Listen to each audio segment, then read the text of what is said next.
invito a que abra su Biblia en Filipenses capítulo 1. Filipenses capítulo 1. Y vamos a tomar como base el versículo 21, aunque vamos a abarcar desde los versículos 19 hasta el 30. Es una lectura extensa la que haremos el día de hoy y es el tema número 3 de esta serie Filipenses, vivir es Cristo. Estamos estudiando la epístola a los Filipenses versículo por versículo, no solo leyéndola, sino también explicándola, un servidor, y aplicándola a nuestras vidas. Filipenses, vivir es Cristo es la serie y el título de la enseñanza es así, vivir es Cristo. Filipenses 1:21, ¿ya lo tiene? Dice, porque para mí el vivir es Cristo y el morir es ganancia. Sin duda este es uno de los versículos más conocidos por la cristiandad de esta epístola a los Filipenses. Yo creo que es el más conocido y es el que le da título, como dije, a esta serie. Vivir es Cristo es una frase corta pero poderosa. ¿Por qué? Porque si la analizamos se opone violentamente a nuestra cultura. Si la analizamos se opone agresivamente a nuestra naturaleza. ¿Cómo es nuestra cultura? ¿Cómo es nuestra naturaleza? ¿Cómo se expresa? Bueno, nuestra cultura piensa así: tú vive tu vida. ¿Has oído eso? Tú vive y deja vivir. Pues la vida es una y hay que vivirla, así que disfrútala. Eso es lo que se escucha en nuestra cultura. La gente del mundo, y tristemente algunos en la iglesia, están constantemente en esa búsqueda de la felicidad. Y el tema es de que le atribuyen la felicidad a emociones. Cuando yo me sienta así, voy a ser feliz. Le atribuyen esa felicidad a cosas materiales. Cuando yo obtenga esto, voy a ser feliz. Le atribuyen esa felicidad a personas.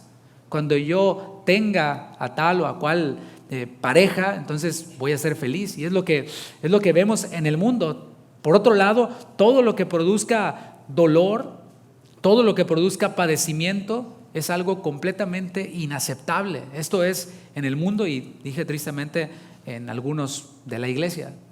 Desde el inicio de esta carta de la epístola a los Filipenses hemos visto que el evangelio ofrece felicidad, pero no solo ofrece felicidad, porque estas otras cosas también ofrecen felicidad. El evangelio no solo ofrece felicidad, sino que otorga felicidad. De hecho, en sí mismo el evangelio son nuevas de gran gozo para todo el pueblo, como dice Lucas 2:10. Eso es el evangelio, es felicidad. Y Jesús en el sermón de la montaña, sermón que ya estudiamos aquí, el sermón más conocido del Señor Jesús, allí habló de la bienaventuranza, de la felicidad.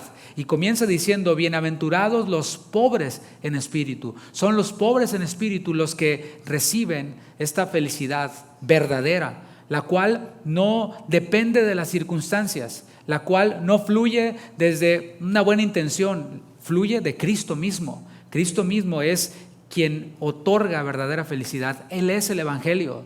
El evangelio, como hemos visto hasta ahora, nos saca del individualismo y ya fuera de nosotros mismos nos une a una comunidad de redimidos llamada la iglesia de Cristo, en la que nosotros tenemos la oportunidad de practicar el amor que ha sido derramado en nuestros corazones. Es aquí, entre nosotros, entre la comunidad de creyentes. Es lo que hemos visto hasta ahora. ¿Qué más hemos visto hasta ahora en el arranque de esta epístola? Bueno, hemos visto que la felicidad que otorga el evangelio de Cristo no es generada por las circunstancias terrenales. Lo vimos en el ejemplo de Pablo, cómo Pablo pues había pasado un sinnúmero de adversidades, no le había ido bien desde la perspectiva del mundo. O sea, desde la perspectiva del mundo y todo lo que Pablo había vivido, Pablo debería ser la persona más infeliz y amargada e inconforme, porque le habían pasado cosas malas haciendo lo bueno, haciendo la causa de Cristo. De hecho, habían opositores suyos dentro de la misma comunidad de creyentes. Es aceptable, es normal que hayan opositores fuera de la iglesia, los cuales se burlan de los cristianos, los cuales se avergüenzan a los cristianos y dicen un montón de cosas de nosotros, cosas que no son ciertas, mezclan lo de otras sectas con el cristianismo y así se encargan de desprestigiar a los creyentes, a los cristianos. Lo que más nos sorprende es que dentro de la iglesia, que dentro de la comunidad de creyentes hayan quienes se oponen al evangelio. Y así, dentro de esa comunidad de creyentes habían personas que se oponían a Pablo, pero él no se lo tomaba personal. ¿Por qué? Porque consideraba que él no era el centro del universo, consideraba que el universo no giraba en torno a él, sino que el universo gira alrededor del Evangelio. Todo fue creado por Cristo, todo es por Él, por medio de Él, para Él. Y Él decía, bueno, el universo no gira alrededor de mí. Si hablan mal de mí, pues me da gozo. ¿Por qué? Porque si hablan mal de mí por causa del Evangelio, yo me gozo. Porque hay otros que están predicando el Evangelio, aunque crean que me hacen daño a mí. Y mientras que Pablo escribía la carta a los Filipenses, estaba preso, estaba bajo arresto domiciliario, es algo que vimos, pero tenía una certeza, tenía la certeza de que iba a salir de allí. Leamos el versículo 19, que es el primer versículo que tocaremos el día de hoy. Dice Filipenses 1:19, porque sé que por vuestra oración y la suministración del Espíritu de Jesucristo, esto resultará en mi liberación. En este texto vemos la liberación de Pablo, que él consideraba que iba a ser liberado, tenía la esperanza de que iba a ser liberado. Y vemos aquí dos elementos que tienen que ver con su liberación. Está su liberación y dos elementos. El primero que vemos aquí en el texto es la oración. Diga la oración. Dice, por vuestra oración. Y aquí podemos hacer una primera parada. Dijimos que esta epístola iba a ser muy práctica y aquí podemos tener la primera parada, la primera aplicación para nosotros en estos textos. Y es esta. Existen cristianos, o que se dicen cristianos, los cuales creen que no necesitan congregarse. No, Dios y yo. Y si lo hacen, o sea, hay algunos que lo hacen, o estos que creen que no lo necesitan, pero si lo llegan a hacer, no desean involucrarse con nadie. ¿Por qué hago este énfasis? No porque sea mi gusto personal, sino porque lo veo en el texto. Pablo está diciendo, por vuestra oración, ¿sí? Está considerando la oración de otros. Si Pablo estuviera excluido, ¿quién oraría por él? Si tú crees que no necesitas congregarte y si tú te congregas pero no te involucras con nadie, no haces partícipe a nadie de tu necesidad, ¿sabes qué? Estás ignorando una buena parte de la vida cristiana, una buena parte de la Biblia, porque está allí en las Escrituras y tienes que arrepentirte. Y lo digo hasta suavecito y en buena onda. Si tú crees que no necesitas congregarte o crees que nada más es de entrar y no tener nada que ver con nadie, necesitas arrepentirte porque estás haciendo a un lado gran parte de la vida cristiana. Vemos aquí que Pablo entiende que la vida cristiana no puede vivirse aislado de los demás cristianos. Eso es lo que entiende el apóstol Pablo. Él mismo enseñó a los corintios que la iglesia es el cuerpo de Cristo. Y un cuerpo está formado ¿por qué? Miembros.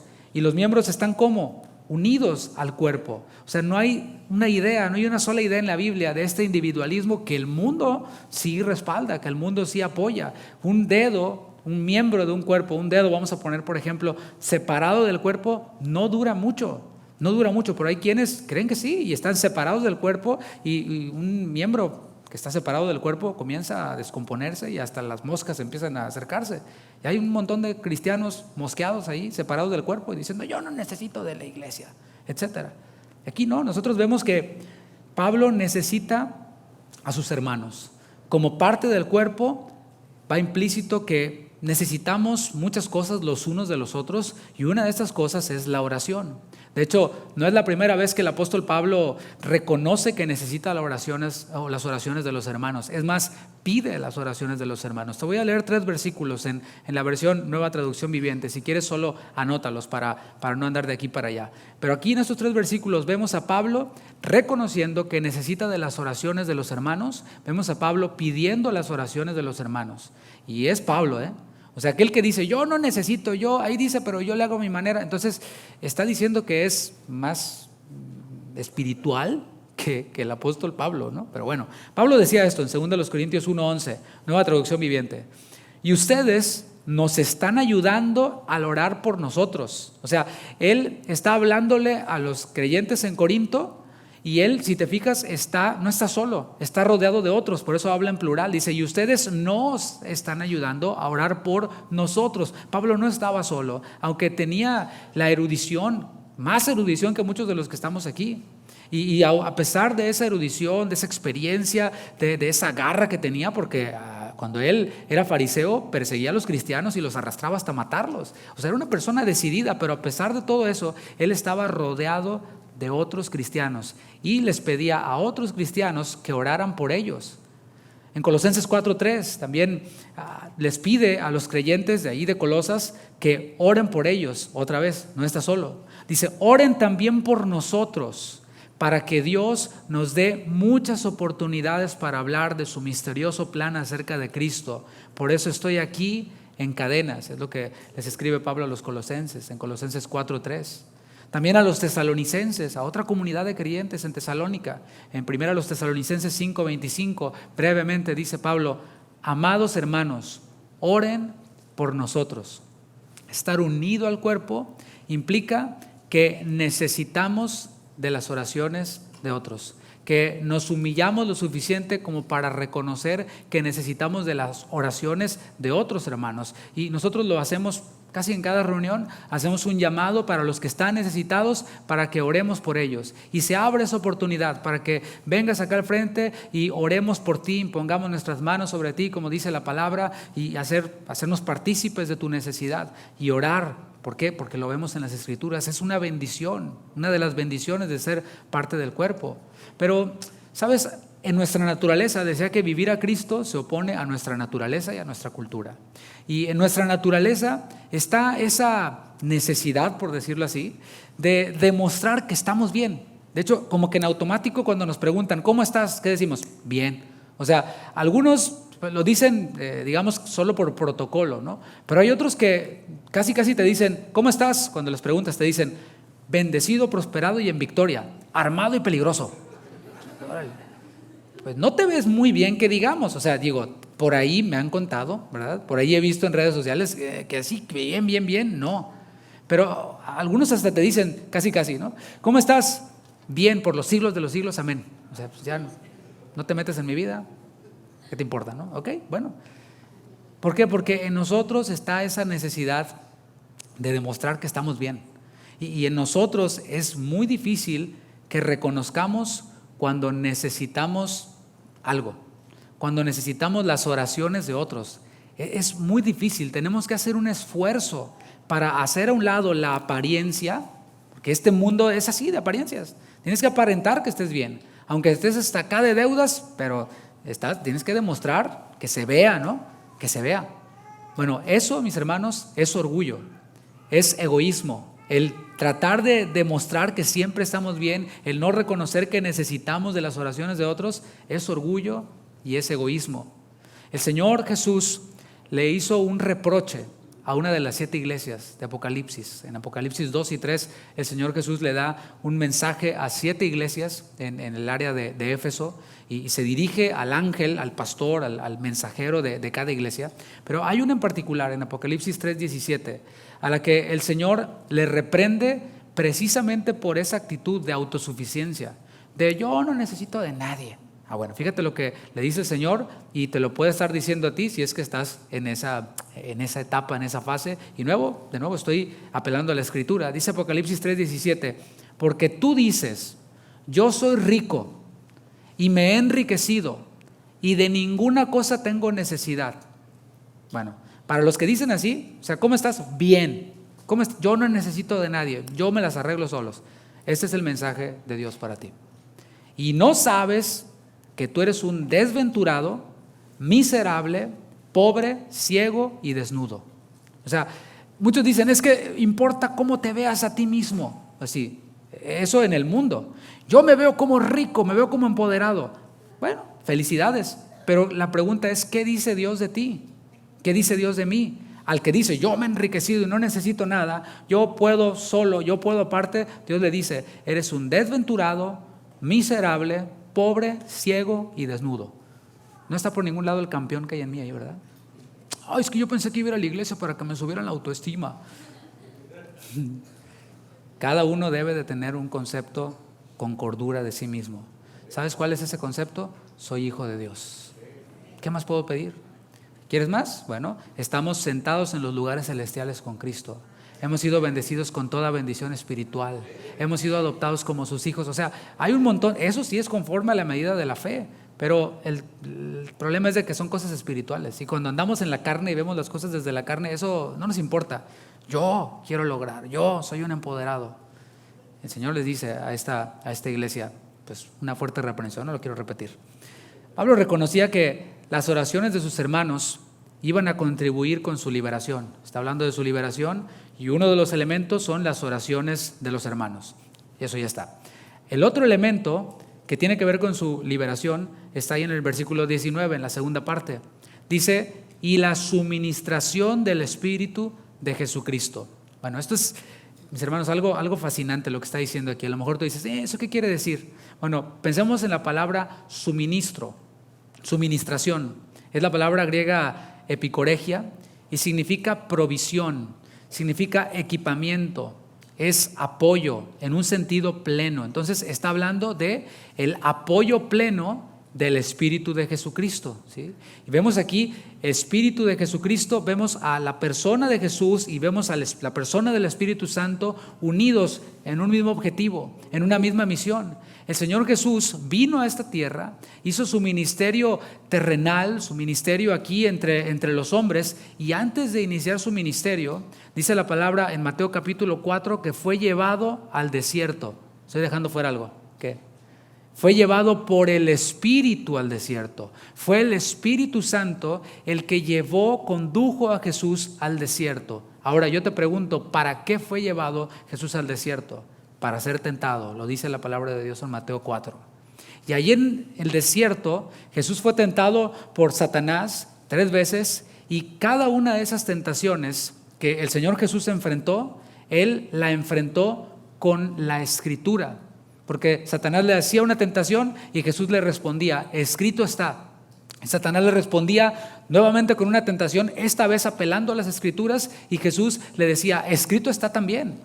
Y nuevamente, las 3 veces que fue tentado, el Señor Jesús respondió con la palabra.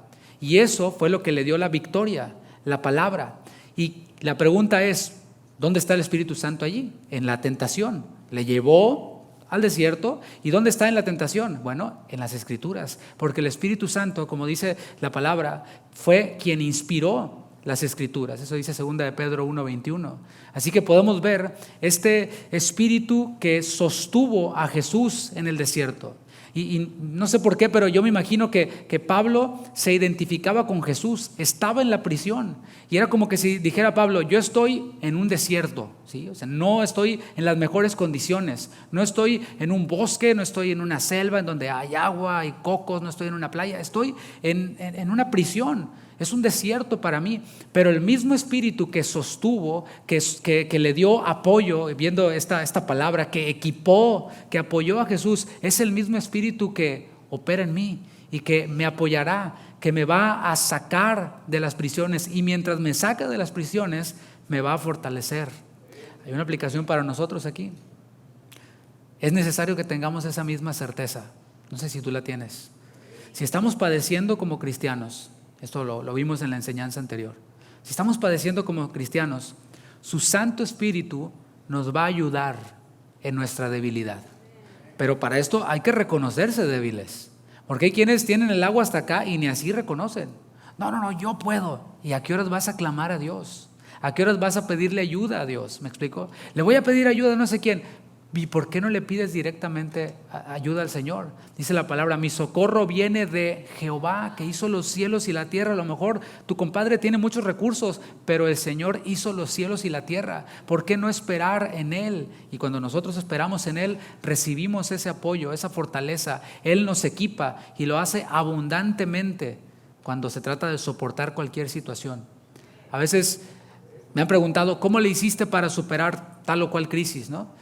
Y yo les digo, mira, no creas que yo soy lo máximo, ni un superhombre, no, para nada. Es más, antes de esa situación, si a mí me hubieran dicho, o yo hubiera visto esa situación, yo hubiera dicho, yo no puedo. Yo no la armo, no la hago para soportar eso. Pero ya cuando estás ahí, te das cuenta que no es con ejército ni con fuerza, sino con su Santo Espíritu. Y es entonces cuando nosotros nos reconocemos débiles y digo, yo no puedo, Señor, ayúdame. Es entonces cuando Él nos suministra. Ese suministro es una palabra que también usamos para el agua, por ejemplo, el suministro de agua. Tú le abres a la llave, los jóvenes, por si no lo sabían, ¿verdad? Le abres a la llave y hay todo un proceso. Para empezar, tu papá y tu mamá la tuvieron que pagar, ¿verdad? Si no, no sale. Por más que le abras a las dos y a todas, ¿sí? Y eso no aparece así nada más con una app que le presiones un botón, un clic y aparece. No. Ese suministro o esa agua proviene de un suministro que le da agua a todo un sector, a toda una región. Es abundante. Así su Espíritu nos asiste abundantemente para soportar cualquier situación. Pero para eso hay que pedir la ayuda, hay que reconocer que somos incapaces. Ese Espíritu que soportó a Jesús, que ayudó a Jesús para superar la prueba, Pablo decía, sus oraciones y ese Espíritu me va a rescatar, me va a fortalecer.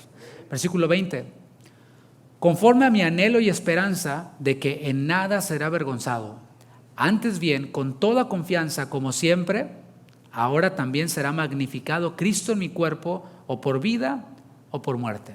Si observas el versículo, vas a notar que Pablo está expresando un anhelo.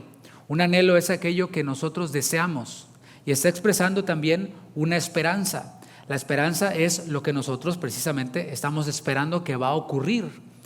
Pablo anhelaba y esperaba lo que sigue diciendo el texto, que en nada sería avergonzado.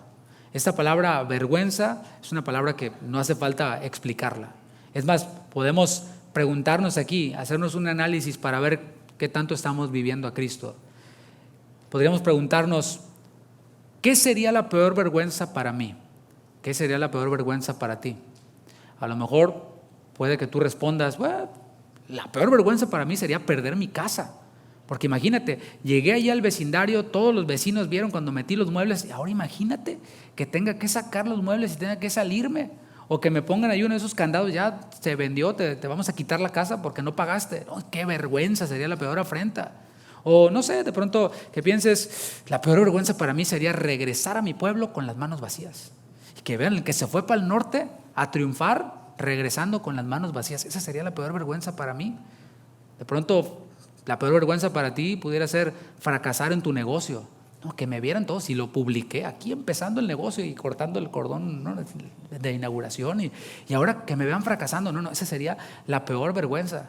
¿Sabes que quienes hasta se quitan la vida ante situaciones como esas? Porque sería lo peor. Bueno, si tú estás en esa situación, si la peor vergüenza para ti es algo relacionado con cosas terrenales, el diagnóstico, la noticia para ti es que estás viviendo para ti mismo y no viviendo a Cristo. Pero la vergüenza para Pablo no tenía que ver con su persona, no tenía que ver con estas cosas. Ya vimos que a él le daba igual lo que pensaran de él. De hecho, si otros trataban de añadir aflicción a sus prisiones, le querían echar más leña al fuego en ese sufrimiento que él tenía y lo hacían predicando a Cristo, él se gozaba. O sea, a él no le importaba mucho lo que pensaran de su persona. Él les escribió a los Gálatas, epístola que ya estudiamos acá, en Gálatas capítulo 1, versículo 10, les dijo, pues busco ahora el favor de los hombres o el de Dios. ¿Tú cuál buscas? Él pregunta. Es una pregunta retórica para que los Gálatas respondieran. No, o sea, se nota que no has tratado de agradar a los hombres. Se nota que has vivido tratando de agradar a Dios. Porque además, tratar de agradar a los hombres es absurdo. Es absurdo. De pronto, cuando te va mal, ¿qué dicen? Como ocurrió con Pablo en la isla de Malta. Lo muerde la serpiente y todos se quedan viendo, no, este tiene muy mala suerte, ¿no? Hazte para allá, no nos vaya a pegar la mala suerte, ¿no? Piensan mal, pero ¿qué ocurre cuando se sacude la serpiente y sigue y no pasa nada? No, este es un Dios, se piensan que y lo quieren adorar. Y así cuando también sanó a un enfermo, lo vemos por allá también que le querían ofrecer toros y guirnaldas. Mis hermanos, es imposible y es absurdo agradar a los hombres. Y dice Pablo, ¿busco ahora el favor de los hombres o el de Dios? ¿O trato de agradar a los hombres? Mi vida es vivida para que yo agrade y sea aplaudido por los hombres. Dice Pablo, si todavía agradar a los hombres, y dice todavía porque antes de Cristo, el hombre sin Cristo vive para eso. Su Instagram da testimonio de ello, su Facebook da testimonio de ello, ¿sí? Por eso pone su mejor foto y ya toda filtrada y editada, y no pone la foto donde sale así parece que le explotó el boiler en la cabeza, ¿no? ¿Por qué? Porque queremos mostrar que estamos bien. Y Pablo dice, si todavía agradara a los hombres, no sería siervo de Cristo. ¿Cuál es la enseñanza en ese texto? Que no se puede ser siervo de Cristo si tratamos de agradar a los hombres. Y cuando digo siervo de Cristo, no estoy hablando únicamente de ser pastor. O sea, no se puede decir que eres cristiano tratando de agradar a los hombres. Para Pablo, ¿cuál sería entonces la peor vergüenza? La peor vergüenza para Pablo, de acuerdo al contexto de esta epístola, sería que esos creyentes filipenses, a los cuales él les predicó el evangelio, que esos creyentes dejaran de permanecer. Por eso les dijo al principio de su permanencia en el evangelio, de que ustedes permanecen fieles al evangelio. Y la peor vergüenza para él sería que ellos dejaran de permanecer, que ellos apostataran, que ellos se volvieran atrás. Por eso él anhelaba, por eso él esperaba que los filipenses permanecieran firmes en el evangelio. Ahora, está la vergüenza. Lo opuesto a la vergüenza, ¿qué es? Es la victoria, el éxito, el gozo, ¿no? Es la antítesis. Ahora, hagamos ese mismo ejercicio que hicimos hace un momento, pero al revés. Pregunté, ¿cuál sería tu peor vergüenza? Ahora, la pregunta al revés. ¿Cuál considerarías que sería tu mayor victoria, tu mayor éxito? ¿Cuál? Bueno, si la respuesta es pues que mis hijos acaben la universidad, que sean deportistas reconocidos, una casa, sería mi mayor éxito, una casa, es más, 2 casas, una en la playa, una en el bosque, una en mi rancho. Ok, sigue soñando en grande, ¿no? Si tu mayor éxito sería pues cualquier cosa, cosas terrenales, te tengo noticias. Estás viviendo para ti mismo y no para Cristo, si ese es tu mayor éxito.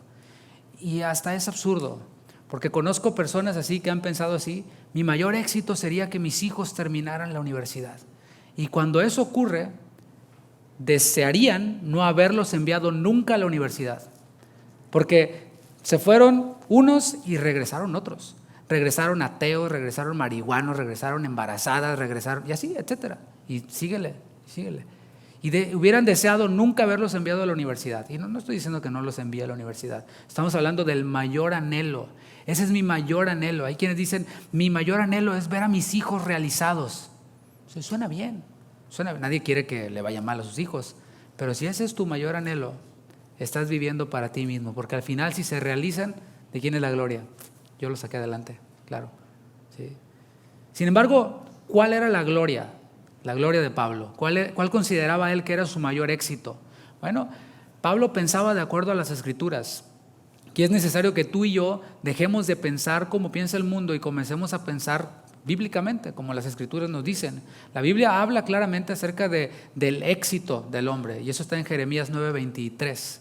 Esta es una versión parafraseada, es la Biblia lenguaje actual. Dice Jeremías 9:23, así dice el Señor. ¿Quién dice? El Señor, yo nada que ver. No se gloríe el sabio de su sabiduría. Ahí está la universidad, etcétera. Ni se gloríe el poderoso de su poder, porque hay unos que no fueron a la universidad y son poderosos, ¿verdad? Lamentablemente.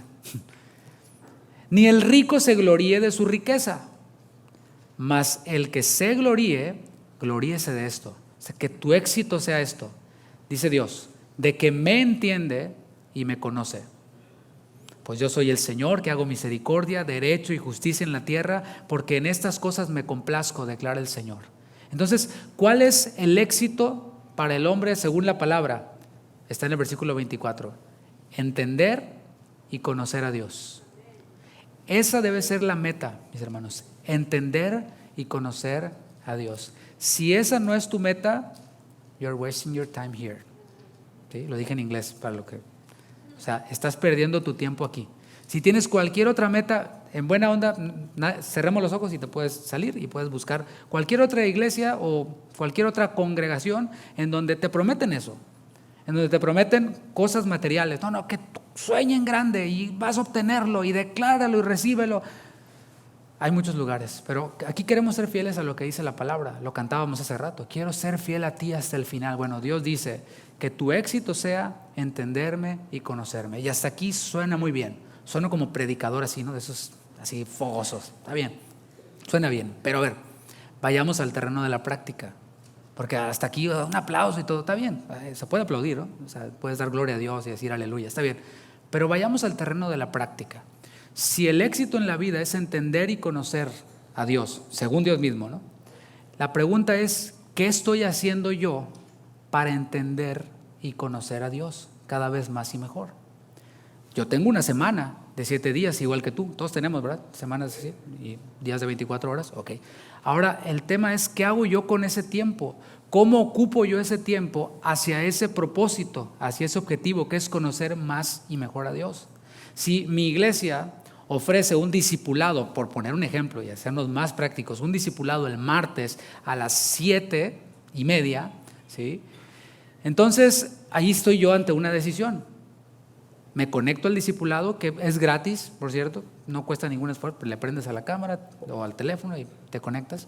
Y ahí en la sala de tu casa o en el comedor puedes verlo. La pregunta es, yo tomo la decisión de conectarme ahí porque eso va a contribuir con entender y conocer más a Dios, o tomo la decisión de no, voy a trabajar o descansar de tanto trabajar. O sea, en el discipulado no están haciendo aeróbics, ¿no? Ni burpees, ni jumping jacks, ¿no? O sea, estamos sentados escuchando la enseñanza y participando. Pero si tú tomas la decisión de no me voy a conectar, voy a hacer otra cosa, es porque estás demostrando, esta otra cosa contribuye con mi objetivo, que no es entender y conocer más y mejor a Dios. Y así podemos poner más ejemplos. A los Gálatas les escribió esto en relación con el Evangelio. Con lo que dice Jeremías, ¿no? La gloria, el éxito es conocer más y mejor a Dios. Bueno, a los Gálatas les escribió en Gálatas 6:14, pero lejos esté de mí gloriarme. O sea, en mí pues no debería de haber ninguna meta, éxito. Lejos esté de mí gloriarme, sino en la cruz de nuestro Señor Jesucristo, por quien el mundo me es crucificado a mí y yo al mundo. O sea, yo soy enemigo del sistema del mundo y el sistema del mundo es mi enemigo. Pero dice Pablo, para mí la gloria es la cruz de Cristo, el evangelio de Cristo. Es precisamente lo que decía Jeremías y se ve en la vida de Pablo.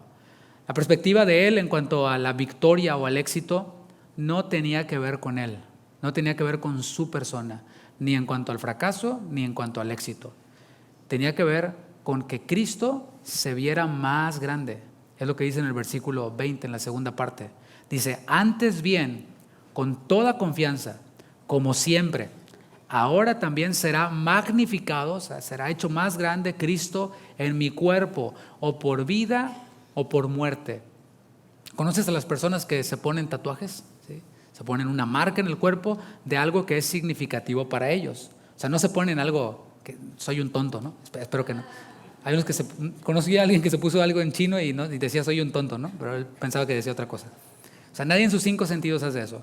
Pero los que se tatúan se ponen cosas que son significativas para ellos, una fecha, una imagen de alguien, qué sé yo, ¿no? Son cosas significativas. ¿Por qué? Porque quieren que se vea. Quieren que ese tatuaje otros lo vean, algo que es importante para esa persona. Algo así está diciendo Pablo. No es para que se vayan a tatuar, hermanos, por favor, ¿no? Algo así está diciendo, para mí el vivir es Cristo. Y no es solamente algo del domingo que canto y luego cuando salgo ni quiero que nadie sepa que fui a la iglesia, ¿no? No, quiero que lo sepan, quiero que se vea. ¿Cuáles eran esas marcas de Pablo? Bueno, no era un tatuaje, eran marcas de los azotes que había recibido, de los latigazos que había recibido por predicar a Cristo. Y para él eso era una gloria. ¿Ven esto? Ha sido por causa de Cristo. Y decía Pablo, yo gastaré de lo mío, mis recursos, y me gastaré a mí mismo, aunque amándolos más a los cristianos, sea amado menos. Aunque amando más a los incrédulos, predicándoles el evangelio, me aborrezcan más. Y esto es lo que podemos ver aquí, a alguien con pasión que tiene el objetivo claro. Filipenses 1:20 dice, antes bien, con toda confianza, como siempre, ahora también será magnificado Cristo en mi cuerpo, o por vida o por muerte. Así que Él les está diciendo aquí también, si salgo de aquí muerto, anhelo que mi muerte haga ver grande a Cristo. Si salgo de aquí vivo, anhelo que mi vida haga ver grande a Cristo. Y ahora mismo, decía Pablo, estoy viviendo a Cristo y espero que mi vida haga ver más grande a Cristo. ¿Te fijas? Los propósitos de Pablo, las posibilidades para él, era o salgo libre o me matan. Decía Pablo, bueno, cualquiera de las dos, en cualquiera de las dos circunstancias, quiero que mi vida haga ver grande a Cristo. A los corintios les dijo, procuramos también o ausentes o presentes, o sea, o muertos o vivos, serle agradables al Señor. Desde esta perspectiva es que nosotros debemos de leer ahora sí el texto que es tan conocido por nosotros, Filipenses 1:21. Porque para mí el vivir es Cristo y el morir es ganancia. Hay quienes se lo ponen en un bumper sticker o lo escriben. Bueno, sería bueno que escucharan o leyeran todo lo que está antes. ¿En qué contexto lo está diciendo Pablo? Pablo sabía lo que nosotros deberíamos de saber. Esta vida que nosotros tenemos dura 80 años, 90, vamos a ser bien generosos, 100 años es lo que dura esta vida. Es corta y no hace falta ir a la universidad para darnos cuenta de eso. Es una vida corta. La pregunta es, desde la perspectiva bíblica, desde lo que estamos viendo hasta ahora, la pregunta es, ¿está valiendo la pena nuestro paso por esta vida?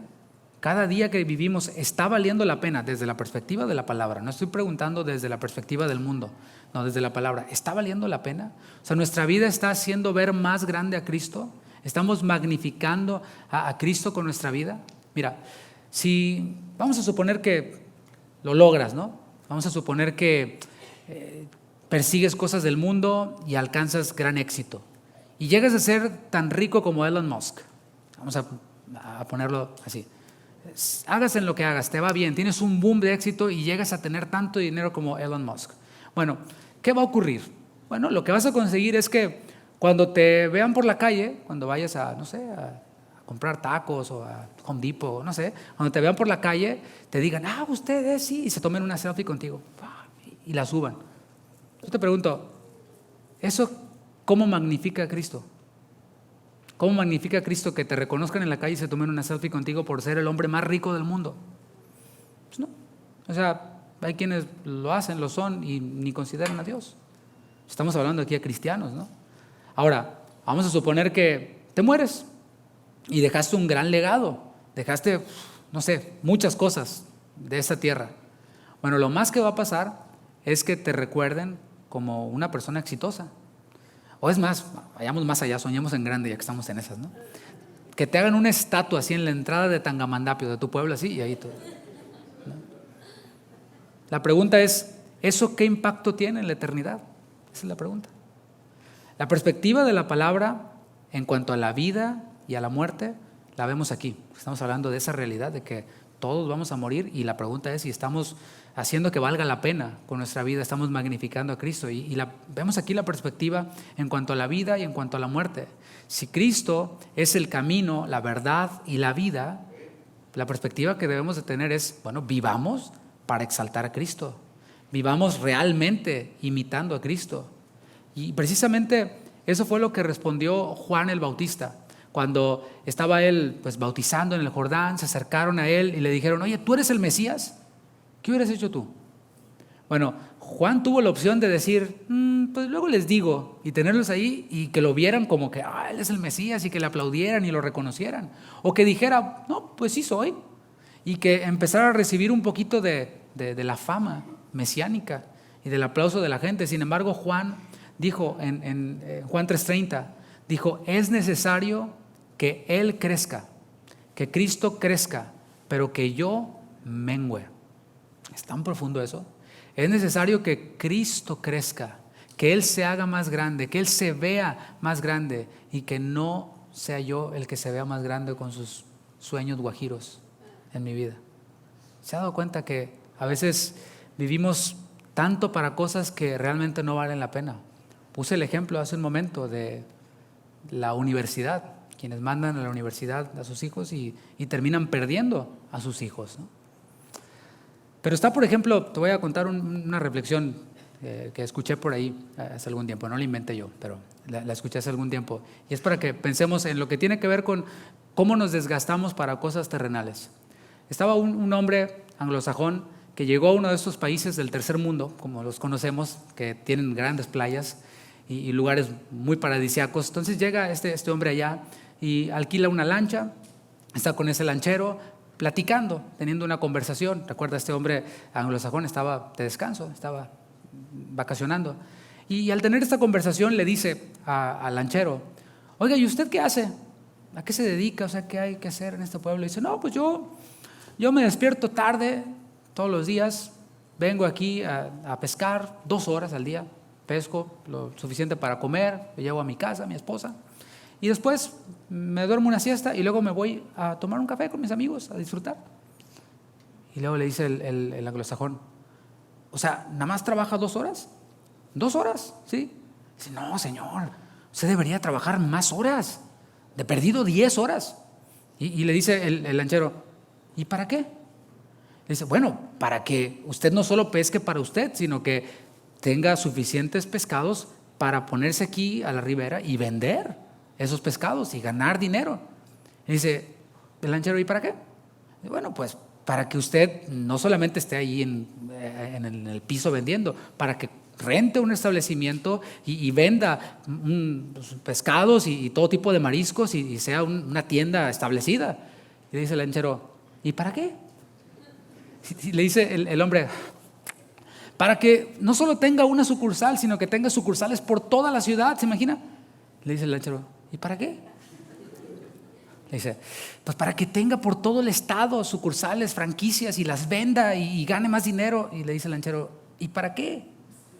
Le dice, para que no solo tenga a nivel regional, sino a nivel nacional, sea una transnacional y sea usted un CEO de, ¿cómo se llama? Panchito Enterprises, o sea, es impresionante por todos lados. Y le dice el lanchero, ¿y para qué? Le dice el anglosajón, pues mire, para que cuando tenga usted mi edad pueda venir a un pueblo como este, pesque 2 horas, duerma la siesta y se vaya con sus amigos a tomar un café. ¿Me explico? O sea, a veces vivimos la vida persiguiendo eso, sin saber que ya tenemos, ¿verdad? En la palabra tenemos nosotros ya lo que nos da la verdadera felicidad. En Él tenemos el gozo. Se trata de vivir agradándole a Él y no buscar agradarme a mí mismo. Cuando tenemos esa perspectiva de la vida, de vivir a Cristo, cuando tenemos esa perspectiva, la perspectiva de la muerte también cambia. Tenemos una perspectiva clara de la vida y la perspectiva de la muerte tiene que cambiar. La gente del mundo, la que vive así, y para un negocio y luego otro negocio y transnacional y CEO, bueno, la que vive así, la mayoría de ellos le tienen terror a la muerte, le tienen pavor a la muerte. Les resulta más fácil creer que cuando morimos nos reciclamos, reencarnamos. Eso es puro temor disfrazado de una filosofía absurda. Otros dicen, no, cuando morimos ahí termina todo, por eso la vida es una y hay que vivirla. No seas mentiroso ni cobarde. Lo que quieres es negar la realidad de que cuando mueras vas a estar delante de Dios rindiendo cuentas. Y al Señor no le van a impresionar las Panchito Enterprises, por muchas que hayas hecho. Los que hemos sido realmente impactados por el Evangelio, los que vivimos a Cristo, no le tenemos miedo a la muerte. No. Es más, no solo no le tenemos miedo a la muerte, para nosotros la muerte es ganancia. ¿Has oído cuando alguien muere? Lamentamos la pérdida de fulanito de tal. Bueno, nosotros no decimos eso, porque cuando un creyente dice la palabra que la muerte de los santos es como, es gloriosa, es algo maravilloso, es hermosa la muerte de un santo. Pero nosotros no vemos como una pérdida, lo vemos como una ganancia. ¿Por qué? Porque morir para los que creemos implica que veremos a Cristo. ¿No esa es una ganancia? Ahora, quiero aclarar que eso no quiere decir que está bien quitarse la vida, ¿verdad? No, quiero hacer la aclaración, no está de más hacerla porque hay quienes dicen que está bien, que si te suicidas te vas con el Señor y dicen que son de sana doctrina. Anyway, ¿por qué la muerte es ganancia para nosotros los creyentes? Porque como dije hace un momento, morir implica ser liberados completamente de la tentación. Si tú estás siendo tentado como cristiano, déjame te digo, no estás solo. Y Cristo se compadece de nosotros porque Él fue tentado en todo. Entonces, no está mal ser tentado. Lo que está mal es caer en la tentación, aclarando eso. Para nosotros, morir implica que ya no va a haber tentación. Para nosotros, morir implica que ya no va a haber pecado. O sea, nosotros fuimos liberados de la esclavitud del pecado, pero la realidad es de que todavía seguimos pecando. A veces sin querer queriendo pecamos, ¿verdad? Y por eso la palabra dice, si alguno hubiere pecado, o sea, considera esta posibilidad de que pecaremos. Y vaya, nuestra vida es una lucha contra el pecado, es vivir a Cristo, pero luchar y batallar contra el pecado. Entonces aquí el punto es de que morir para nosotros representa que ya no va a haber pecado con el cual luchar. Morir para nosotros implica que ya no va a haber sufrimiento, ni el sufrimiento de esta tierra, ni el sufrimiento por causa de Cristo. Pero sobre todas esas cosas, morir para nosotros implica que veremos a aquel por quien vivimos. O sea, si yo digo que para mí el vivir es Cristo, que Él es mi punto de partida, que Él es mi meta, morir representa que voy a estar cara a cara con Él. Nosotros vamos peregrinando por esta tierra, como dice Hebreos 12:2, con los ojos puestos en Jesús, puestos los ojos en Jesús, el autor y consumador de la fe. Vamos peregrinando, pero viendo hacia la meta que es Cristo. Y yo espero llegar a Él. ¿Tú esperas llegar a Él? ¿Esperas verle? Bueno, tal vez Él venga, puede venir en cualquier momento, es lo que dice su palabra, que así como ladrón en la noche, sin avisar, venga y no experimentemos la muerte. Que Él venga, sí, nos vamos. Dice la palabra en Tesalonicenses que seremos arrebatados. Los que estemos vivos, así, seremos arrebatados y en el trayecto nuestros cuerpos serán transformados. Serán transformados para un cuerpo, hacia un cuerpo que puede tolerar estar en la presencia de Dios y no morir. Y otros, dice la palabra, que murieron, los muertos en Cristo resucitarán, van a resucitar y sus cuerpos van a ser transformados. Para algunos estoy hablando en chino, yo lo entiendo, hay que leer un poquito más la Biblia. Está bien.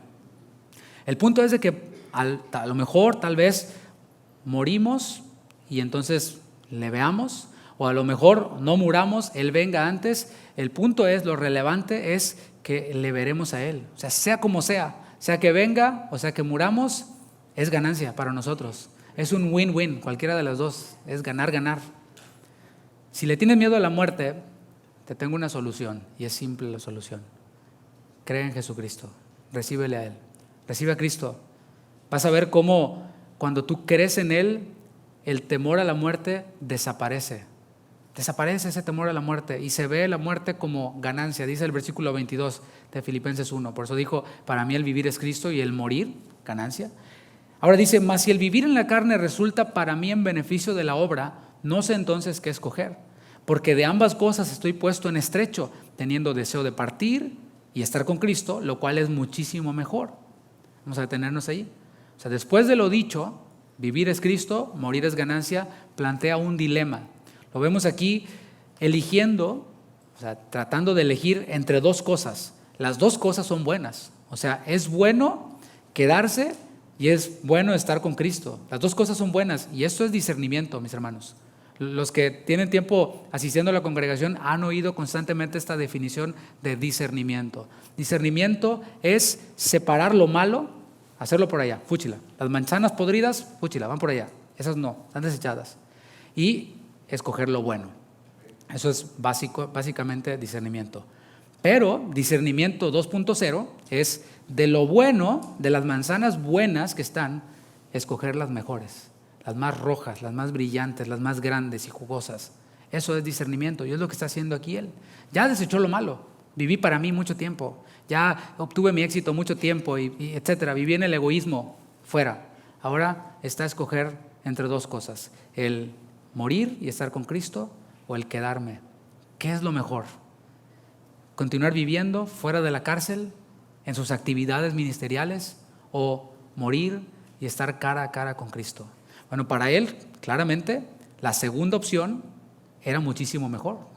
Dice, teniendo deseo de partir y estar con Cristo, lo cual es muchísimo mejor. O sea, ahí está, eso es mejor. ¿Por qué? Porque si él estaba con Cristo, iba a terminar la fatiga, los sufrimientos, los padecimientos, los rechazos, todo iba a terminar. Ahora leamos el versículo 24.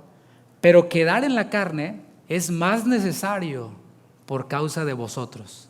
Ya sacó lo mejor, pero hay más mejor, como dicen por acá, ¿no? O sea, quedar en la carne. Él considera que quedarse iba a beneficiar la obra del evangelio. Y no solo lo ve como algo bueno, lo ve como algo necesario. Dice, quedar en la carne es más necesario por causa de vosotros. Hacer a un lado la oportunidad de estar con Cristo, sin sufrimientos, para continuar ministrando, no sé si lo ves ahí, pero es pensar en los demás. Es una muestra de que había cero egoísmo en la vida del apóstol Pablo. Y aquí lo estamos viendo finalmente por tomar una decisión. Estamos viendo una decisión siendo tomada, no tomándome en cuenta a mí mismo, sino tomando en cuenta a los demás. Y esto lo traigo a aplicación para nosotros como iglesia local, porque veo hermanos nuevos, veo que se han añadido nuevos miembros a la congregación y nos llena de gozo eso. Ahora, piensen esto, porque una vez que ya eres miembro de una congregación, que ya dices, yo soy de aquí, y ustedes son mis pastores, esta es mi iglesia, el siguiente paso, la siguiente etapa es servir a Dios, servir al Señor. Todos nosotros los cristianos hemos sido llamados siervos de Dios porque nos identificamos con Cristo, quien vino a ser servido, no, vino a servir y no a ser servido. Entonces es algo natural en el creyente y más en uno que ya está establecido en una iglesia que comience a servir. Y en este tema de servir al Señor, casi siempre noto que el centro es lo que me gusta hacer. O sea, voy a servir en la iglesia, eso es lo que me gusta hacer. Yo sé hacer X, ¿no? Y me gusta hacer eso. Otros lo que sacan por delante es lo que sabemos hacer. Es que yo soy bueno para esto, así que pónganme a hacer esto. Otros simplemente lo que les gustaría, ¿me explico? O sea, a mí me gustaría aprender esto. Fíjate cómo está el a mí, el yo, ¿sí? Está ahí enfrente, en lo que tiene que ver con el servicio en la iglesia. Es más, en ocasiones hasta parece como que es el proyecto personal, de desarrollo personal de la persona. Voy a ir ahí a la iglesia para aprender a cantar y entonces aprendo a cantar, me vuelvo como Michael Jackson y me hago famoso, ¿no? Un proyecto, y está la realidad. Muchos de los artistas que ves en la farándula secular se hicieron en las iglesias y llevaron a cabo su proyecto de desarrollo personal. Pero aquí estamos viendo la decisión de Pablo con base no en lo que él quería.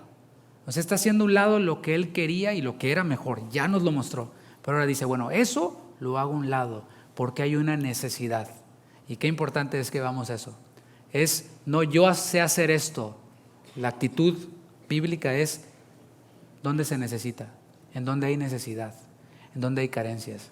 Conozco iglesias en donde el coro es como repleto y hay un montón de carencias en los salones de niños, en la limpieza de los baños, dando la bienvenida, etcétera, etcétera, en otras cosas, porque todos quieren estar acá arriba, ¿no? Y está bonito estar arriba. No estoy diciendo que no es un buen anhelo. El punto es, ¿cuál es la necesidad?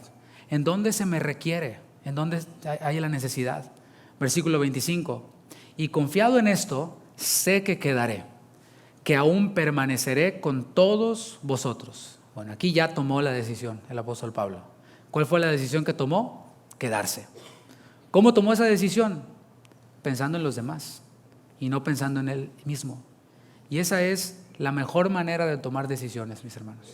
La mejor decisión siempre va a ser la que se tomó pensando en los demás y no en uno mismo. Y estoy hablando de, sí, en la familia, en la iglesia.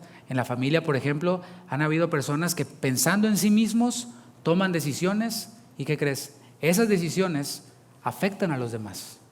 Nuestras decisiones implican que otros van a ser afectados. O sea, ser parte del cuerpo del cuerpo de Cristo implica que mis decisiones van a afectar a los demás. Es lo que dice la palabra. Dice, cuando un miembro del cuerpo padece, todos los demás padecen con él. Y cuando un miembro recibe honra, se goza, todos los demás se gozan con él. El individualismo quedó fuera. Pero el punto aquí es que mis decisiones van a afectar a los demás. Mi decisión o mi indecisión. No, pues ahí sí dijo el pastor, pero yo soy muy ocupado haciendo el ¿y para qué? ¿Verdad? O sea, estoy muy ocupado, no tengo tiempo para eso. No. Bueno, esa indecisión afecta a los demás. Pero te voy a decir algo, porque no quiero que lo perciban como que el pastor nos está manipulando, No, de verdad. Lo que estoy haciendo es compartir con ustedes el gozo de servir al Señor, compartir con ustedes el gozo de vivir caminando con la mirada puesta en la eternidad, con esa realidad eterna de que le veremos cara a cara. ¿Y qué le vamos a decir cuando estemos delante de Él? Señor, es que estaba haciendo mi Panchito Enterprises. ¿Qué te va a decir? Bueno, ahí está, parábola de los talentos. El punto es de que no estoy tratando de manipular a nadie, no, para nada, no me malinterpreten. El punto es este, mis hermanos. La palabra nos da digamos, el final de la película. Jesús dijo, Cuando Pedro hizo esta declaración de tú eres el Cristo, el Hijo del Dios viviente, el Señor Jesús le dijo a Pedro, bien has dicho, Pedro, eso no te lo reveló carne ni sangre. Tú eres Pedro y sobre esta roca, sobre esa declaración de que yo soy el Cristo, voy a edificar mi iglesia. Y le dijo, esa es la promesa. Y las puertas del Hades no prevalecerán contra ella. Y luego vamos al final de la película y vemos Apocalipsis y nos damos cuenta que el Señor cumplió su promesa. La iglesia va a prevalecer, las bodas del Cordero se van a celebrar, se van a realizar. O sea, nosotros vamos por algo seguro, ya está ganada la victoria. Lo único que hay que hacer es que subirse a ese carrito que dice la voluntad de Dios. Por esto digo que no estoy manipulando a nadie, porque la iglesia se va a casar con el novio, ¿sí? La novia y el novio se van a casar. Te decidas o no te decidas, vivas para ti o vivas para Cristo, las bodas se van a celebrar. Ahora, yo te sugiero que vivas a Cristo, porque si vives a Cristo vas a disfrutar ahí en la fiesta y vas a decir, gocémonos y alegrémonos porque han llegado las bodas del Cordero. Así, algunos van a estar así como que, ¿sí? ¿Y tú por qué no vienes vestido de boda? No, pues, o sea, un montón de excusas, pero yo quiero ser de los que se gocen y andemos ahí, Dale un aplauso al Señor. Gracias, Señor.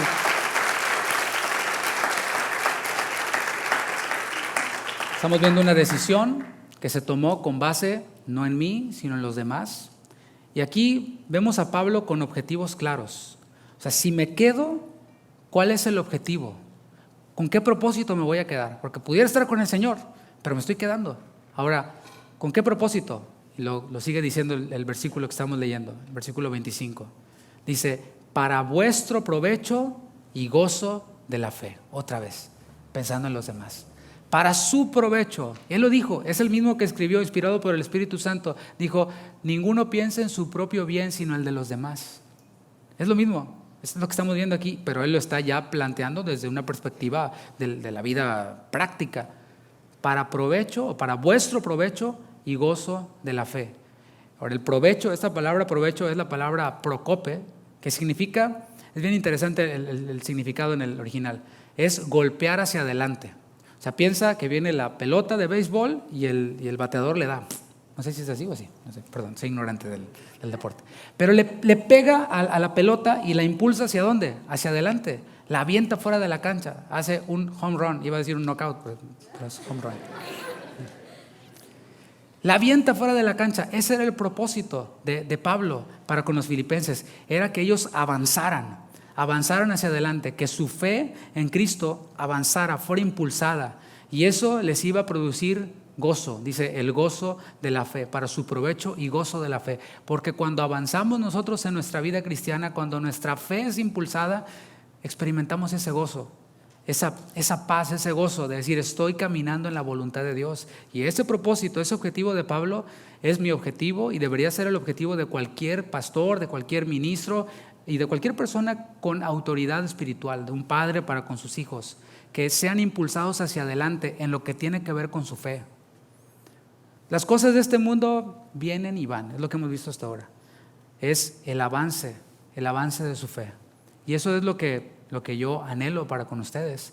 La realidad, como pastor, como ministro, es que uno ve de todo. Como dice el dicho, no dice la Biblia, hay de todo en la viña del Señor, ¿sí? Hay unos que avanzan en su fe. Y desde que los conoces, su vida es de avance continuo. Y dices, wow, está avanzando, gloria a Dios. Y el Señor le va a dar más responsabilidad. No estoy hablando de cosas materiales. Responsabilidad, ¿por qué? Porque es fiel y es constante y está allí y allí y allí. Y lo que ves es eso, lo que dice la palabra. La senda del justo es como la luz de la aurora, que va en aumento hasta que el día es perfecto. Ya lo ves que va, aleluya, por eso te gozas, ¿no? Hay otros que se estancan, que empiezan bien. Y arranca como la carcacha vieja, ¿no? Y nomás nunca arranca. Ahí lo ves al hermano. Ya vamos por el 5º aniversario y nomás nunca arrancó el hermano. Nomás, ahí se quedó. Ay, pastor, hablo para que me dé mi jalón de orejas. ¿Qué soy? ¿Qué no? O sea, ahí se la pasan. Nunca arrancaron. Bueno, te digo, hay de todo. Pues uno entiende. Y uno, pues no quisiera que fuera así, pero es así.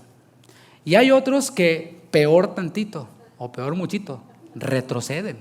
¿Sí? O sea, estuvieron estancados y van para atrás. Y como dice la palabra, su postrer estado viene a ser peor que el primero. Como dice la epístola a los Hebreos, mejor les hubiera sido no haber conocido, porque vituperan el evangelio de Cristo con sus vidas, ¿no? Pero decía que hay de todos. Lo que Pablo tenía como objetivo era que ellos avanzaran, que fueran impulsados en su fe. Y esto era algo que él mismo experimentaba. Él experimentaba el gozo de ser usado por Dios en lo que tiene que ver con el avance del evangelio. Decía que yo quiero compartir con ustedes este gozo de saber que algo que yo hice, una decisión que yo tomé o decisiones que yo tomé contribuyeron con el avance del evangelio. Eso era lo que él hacía. En 2 Corintios 1:24 dijo Pablo, no que nos enseñoremos de vuestra fe. O sea, yo tengo mi fe, yo tengo mi carrera en Cristo y no quiero controlar la tuya. Cada uno vamos a dar cuentas a Dios de forma individual. Dice más bien, sino que colaboramos para vuestro gozo. Somos nosotros los que sirven. Somos nosotros, decía Pablo, yo planté, Apolos regó, pero el crecimiento lo da Dios. Nosotros simplemente colaboramos para que su gozo sea cumplido. ¿Qué dijo Jesús? Dijo, yo soy la vid, vosotros los pámpanos, separados de mí, nada podéis hacer. Fuera de mí no hay gozo. Es lo que nosotros hacemos, mostrar a Cristo para que su gozo sea cumplido. Y dice, porque por la fe estáis firmes. Todavía hay un propósito más, versículo 26, si Pablo no moría. Dice, para que abunde vuestra gloria de mí en Cristo Jesús por mi presencia otra vez entre vosotros. La mejor opción que encontré fue leérselo, este mismo versículo en la versión Nueva Traducción Viviente. Dice, así, cuando nos volvamos a ver, ustedes se sentirán muy orgullosos de lo que Jesucristo hizo para ayudarme. O sea, él ya tomó la decisión de quedarse y se queda para contribuir con el progreso, con el avance de su fe, pero también dice, va a estar padre que nos volvamos a ver. Va a ser maravilloso ese momento en el que ustedes se encuentren conmigo y nos gocemos y glorifiquemos juntos al Señor. ¿Por qué? Porque el Señor me liberó, porque el Señor me ayudó para sacarme de la prisión. Y si te gusta saber cómo terminan las películas, parece que eso se dio, se cumplió. Porque después de su liberación a los filipenses, los vemos ahí, cómo se unieron, cómo Pablo visitó, quiero decir, a los filipenses en un viaje a Macedonia. Eso está en 1 Timoteo 1:3. Pero bueno, versículo 27. Dice, solamente que os comportéis como es digno del evangelio de Cristo. Y ahora va todavía más al terreno de lo práctico. Dice que ya decidí quedarme para que ustedes avancen en su fe. Esto es, que vivan a Cristo. Y ahora les hace, digamos que un careo, ¿no? Dice, compórtense como es digno del evangelio. O sea que me muera, que me sacrifiquen o que me quede, ustedes compórtense como es digno del evangelio de Cristo. O sea, vivan a Cristo. Vivir a Cristo no es solo una teoría, eso es práctica.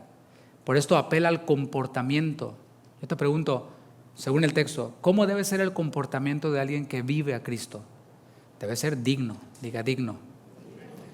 Ese término digno en el original tiene relación con una ciudadanía, ¿sí? O sea, un ciudadano de un país tiene derechos, pero tiene también responsabilidades. No se espera que un ciudadano de un país vaya a otro país y haga desastres por todos lados. No está bien, no es digno del país, no representa bien a ese país, ¿me explico? Y un ciudadano del reino de los cielos, un ciudadano del reino de Dios, tiene también derechos.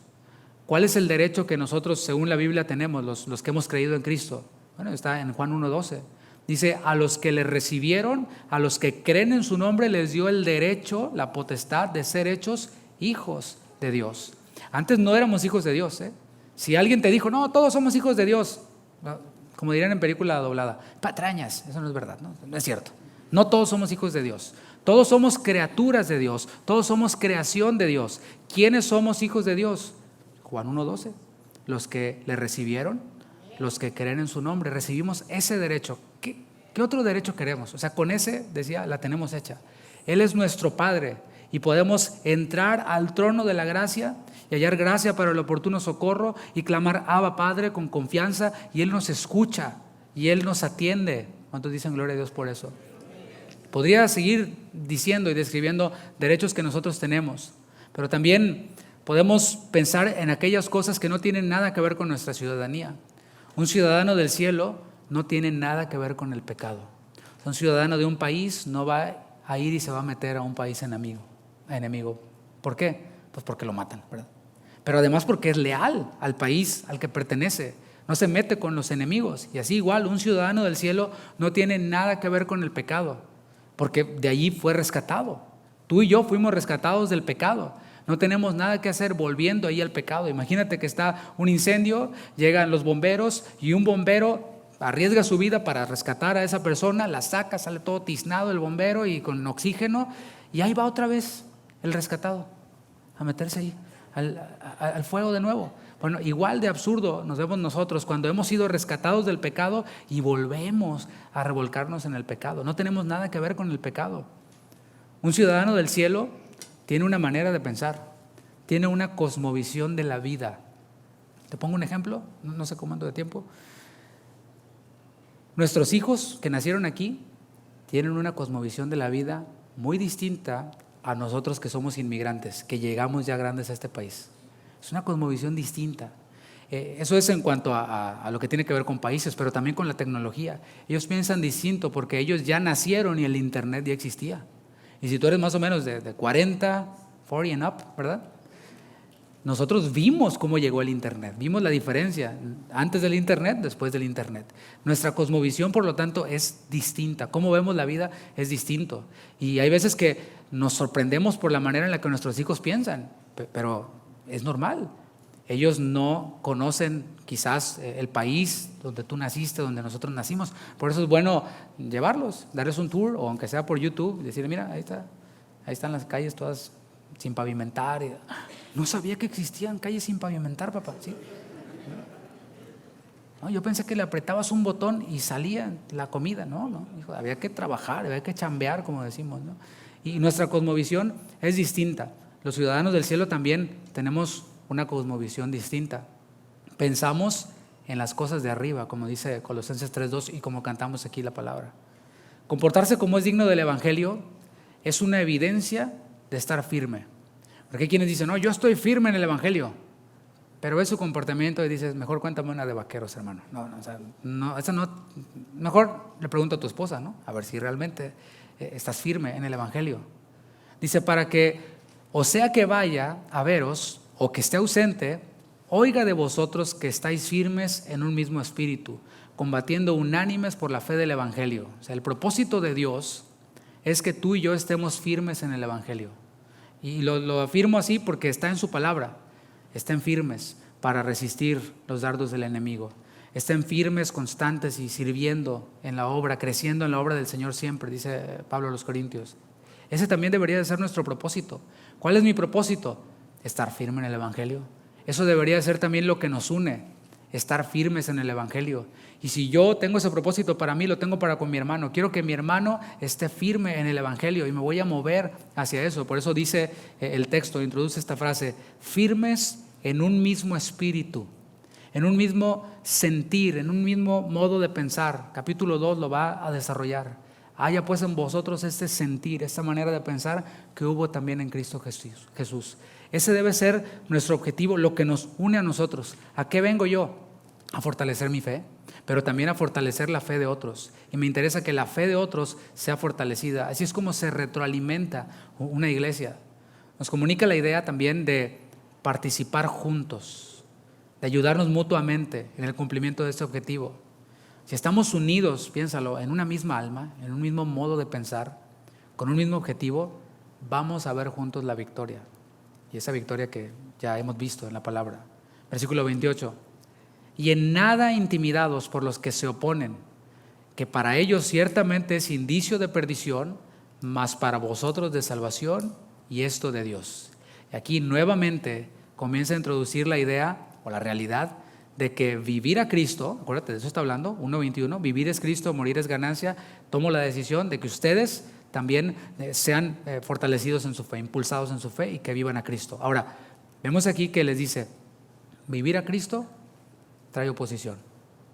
Es necesario que entendamos eso, que estemos conscientes de que el tomar esa decisión, ahora sí voy a vivir a Cristo de verdad, voy a cambiar mis objetivos, los voy a alinear a la palabra, va a traer consigo oposición, persecución, padecimientos. Bueno, el ánimo que nos da la palabra aquí es: no se dejen intimidar, no se dejen atemorizar, es lo que está diciendo la palabra. ¿No te parece? Si buscabas un ánimo, no es para que sigas en tu rollo y te anime Dios para que sigas en tu rollo, no, es para que cambiemos nuestra manera de pensar, y ahí en la voluntad de Dios, Dios nos da ánimo, nos está diciendo: no se dejen intimidar, no se dejen asustar. Jesús lo dijo también, porque todo lo que Pablo enseñó lo tomó de Cristo, lo recibió de Cristo. Cristo dijo en Mateo 10:28: y no temáis a los que matan el cuerpo, mas el alma no pueden matar.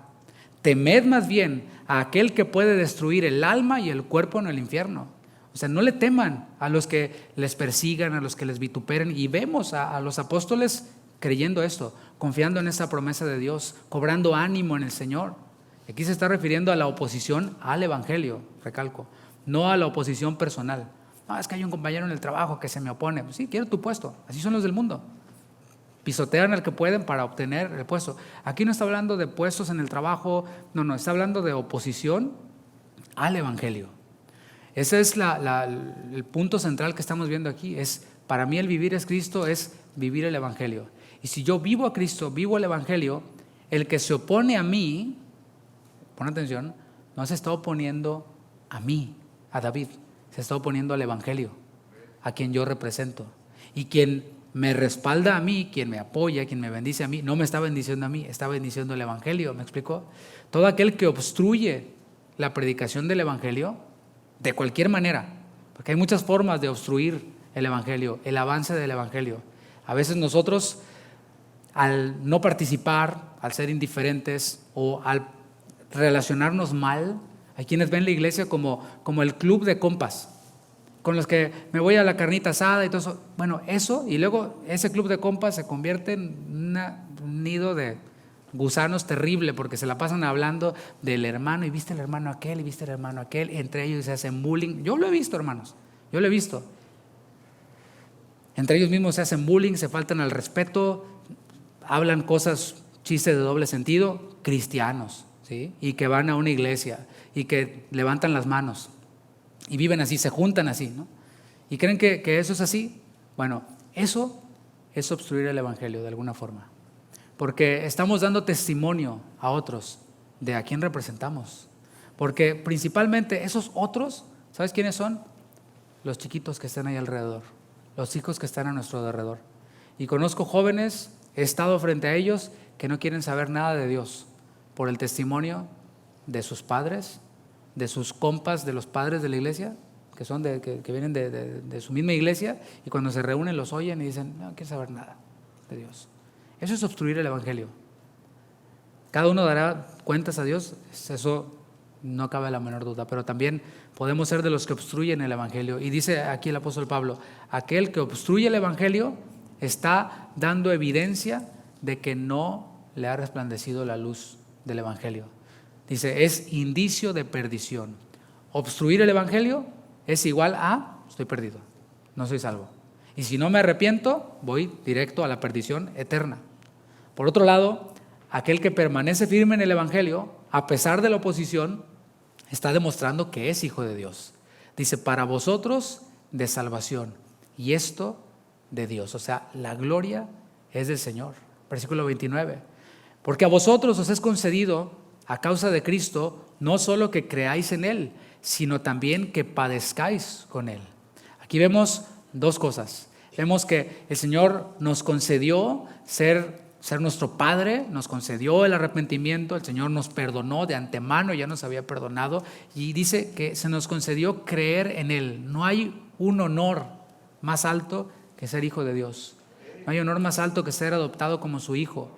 No por nuestras obras, como dice Efesios 2:8, sino por medio de Cristo. Y está el otro honor, la otra concesión, el otro honor, que es padecer por Cristo. Sí, padecer por Cristo debe ser visto como un honor. Es un honor padecer por Él. El apóstol Pedro escribió en su primera epístola, capítulo 4, versículo 12. Si quieres anotarlo, lo leo rápidamente. Dice, amados, no os sorprendáis del fuego de prueba que os ha sobrevenido, como si alguna cosa extraña os aconteciese. Está esa realidad allí. Ahora es Pedro diciéndonos, amados, Dios los ama, Va a venir prueba para ustedes, y una prueba como de fuego.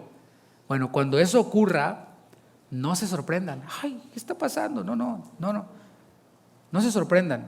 Más bien, dice el versículo 13, gozaos por cuanto sois participantes de los padecimientos de Cristo, para que también en la revelación de su gloria os gocéis con gran alegría. O sea, gozarme en la aflicción que trae vivir el Evangelio, mis hermanos, es una antesala para lo que va a venir.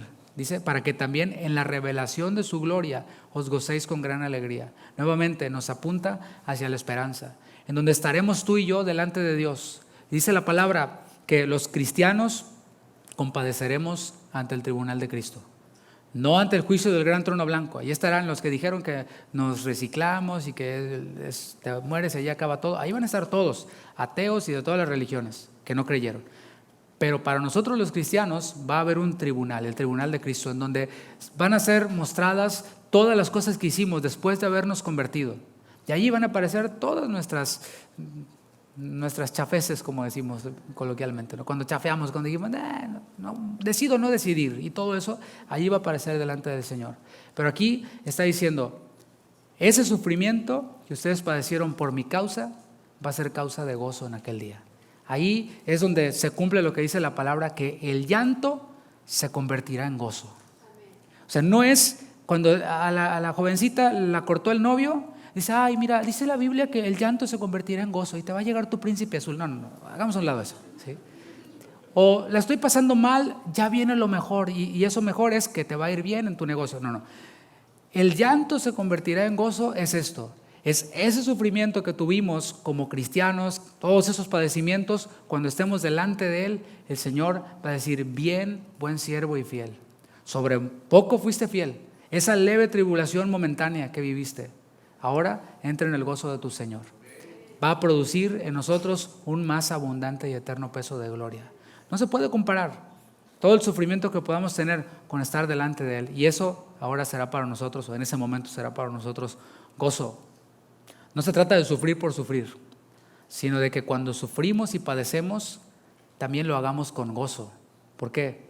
Porque nos identifica con nuestro Maestro y porque hay un gozo, habrá un gozo eterno en donde el llanto se convertirá en gozo. Versículo 30, para finalizar. Dice, teniendo el mismo conflicto que habéis visto en mí y que ahora oís que hay en mí. O sea, que ustedes estén comportándose como es digno de Cristo, padeciendo y también identificándose conmigo en esta encrucijada de qué hago. ¿Voy con el Señor o me quedo para que el Evangelio avance? Y termina poniéndose junto con ellos, diciéndoles, miren, yo he tenido y tengo dificultades y ustedes también las tendrán también, pero no olvidemos que estamos luchando por la misma causa.